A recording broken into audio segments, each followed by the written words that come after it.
Hey, what's up everybody? My name is Michael Martinez and you're watching the Michael Martinez Corner.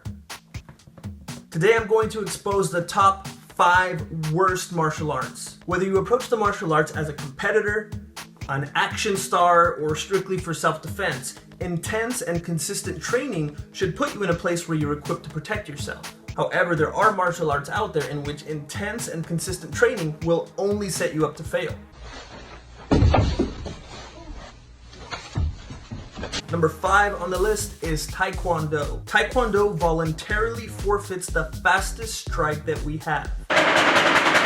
The punch. Yeah, kicks hurt, but they require a lot more travel time than a punch, chop, finger poke, heel palm, etc. Unless your opponent is a bum, he's gonna shuffle out of the way, or he's gonna block it, or worse, intercept it and counter.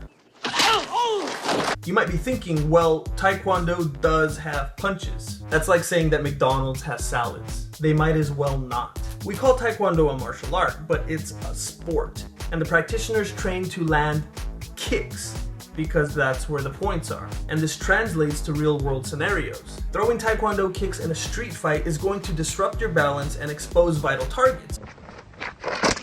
And when the guy closes the distance to bash your face in, and you don't have enough space to attempt a jump spinning outward crescent kick, you're not gonna know what to do with your hands. Number 4 on the list is boxing. Boxing has the same general problem as Taekwondo. It only utilizes half of the body.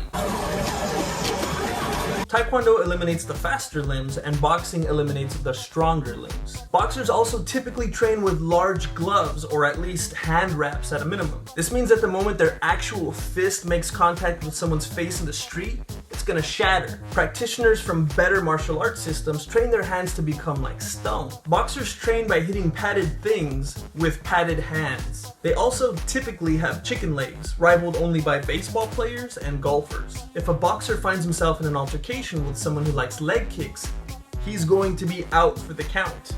Oh yeah, another reason why boxing is ridiculous and unrealistic. These guys are used to their opponents just standing around waiting for them to get up. One more thing, I always wonder, haven't boxers heard of kickboxing? Don't they know that they can double their effectiveness? Number 3 on the list is Muay Thai. Muay Thai is known as the art of 8 limbs, which is actually a drawback. This leads practitioners to place such heavy emphasis on the 8 limbs that they almost completely neglect any other weapons or strikes found in systems like karate or kung fu. This focus that they have on the 8 limbs also leads to overzealous training.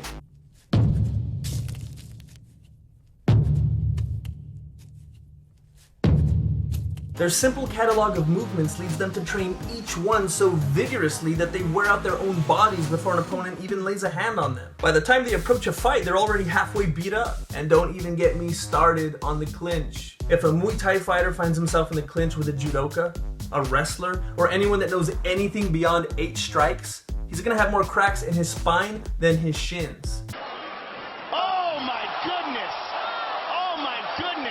Second on the list is Krav Maga. Krav Maga was built on the foundation of combining Judo, wrestling, boxing, and Aikido.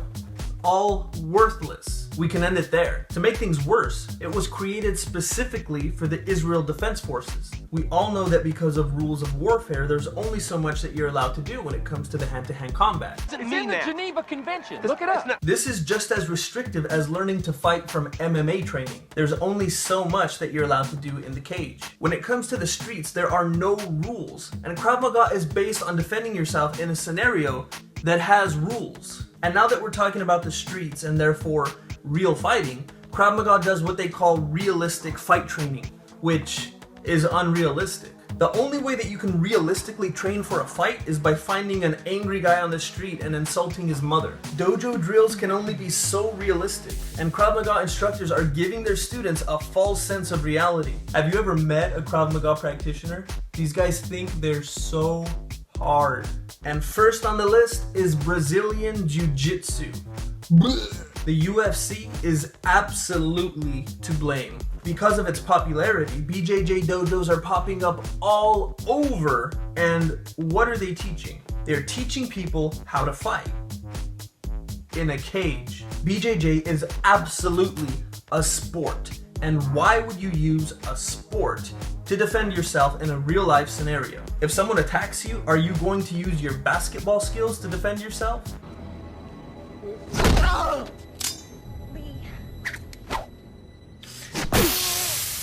BJJ is as effective as it is in the cage because of the rules. Go ahead and tie someone up, then tell him that he can bite you, gouge your eyes out, tug at your groin, and let's see if you can still tap him out.